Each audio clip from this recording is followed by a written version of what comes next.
Satoshi Nakamoto dan Bitcoin, misteri pengasas, pulangan yang gila-gila dan revolusi kewangan dunia. Lebih 15 tahun selepas kemunculan Bitcoin, identiti sebenar Satoshi Nakamoto masih dalam misteri. Dialah pencipta mata wang digital pertama yang bebas dari kawalan kerajaan dan kini ciptaannya telah mengubah dunia kewangan selama-lamanya. Siapakah Satoshi Nakamoto? Segalanya bermula pada tahun 2008 apabila Satoshi menerbitkan kertas kerja tentang sistem wang digital yang tak perlukan orang tengah. Pada Januari 2009, dia lancarkan Bitcoin dan cipta blok pertama yang dikenali sebagai Genesis Block. Satoshi aktif dalam komuniti Bitcoin sehinggalah tahun 2010 sebelum dia hilang begitu sahaja. Sejak daripada itu, tiada siapa yang tahu siapa dia, sama ada lelaki ke wanita ataupun satu kumpulan.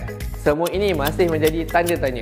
Pegang Bitcoin bernilai lebih 400 bilion ringgit Malaysia tapi tak pernah sentuh. Satoshi ni dipercayai dia simpan 750,000 hingga 1.1 juta Bitcoin. Dengan harga sekarang dah lebih 100,000 US dollar satu Bitcoin, jumlah tu bernilai lebih 100 bilion US dollar, menjadikannya antara manusia yang terkaya di dunia. Tapi yang pelik, semua Bitcoin tu langsung tak pernah digunakan.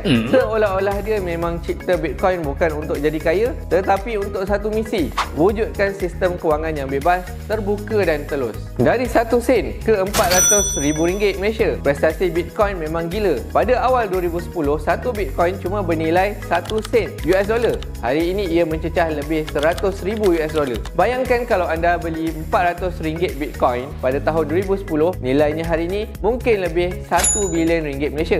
Dalam sejarah moden, tiada aset yang bagi pulangan sebegitu. Emas naik sedikit, saham pun jauh tertinggal. Bitcoin menang dari segi pulangan jangka masa panjang. Inilah revolusi yang bermula dari seorang yang tanpa nama. Yang luar biasanya, Satoshi tak pernah tampil ke depan untuk tuntut nama ataupun kekayaan, tetapi ciptaannya telah mewujudkan pasaran mata wang kripto, buka jalan kepada teknologi blockchain, ubah cara kita fikir tentang duit dan sistem kewangan. Bitcoin sekarang ni dia bukan sekadar pelaburan, ia simbol kepada kebebasan kewangan di mana kuasa tak lagi dipegang oleh bank ataupun kerajaan semata-mata. Sama ada Satoshi itu individu sebenar, satu pasukan ataupun hanya identiti rekaan, impaknya jelas. Bitcoin dah jadi satu fenomena global. Dan mungkin itu memang niat asal Satoshi, dunia yang lebih bebas, adil dan dikuasai oleh rakyat, bukannya institusi.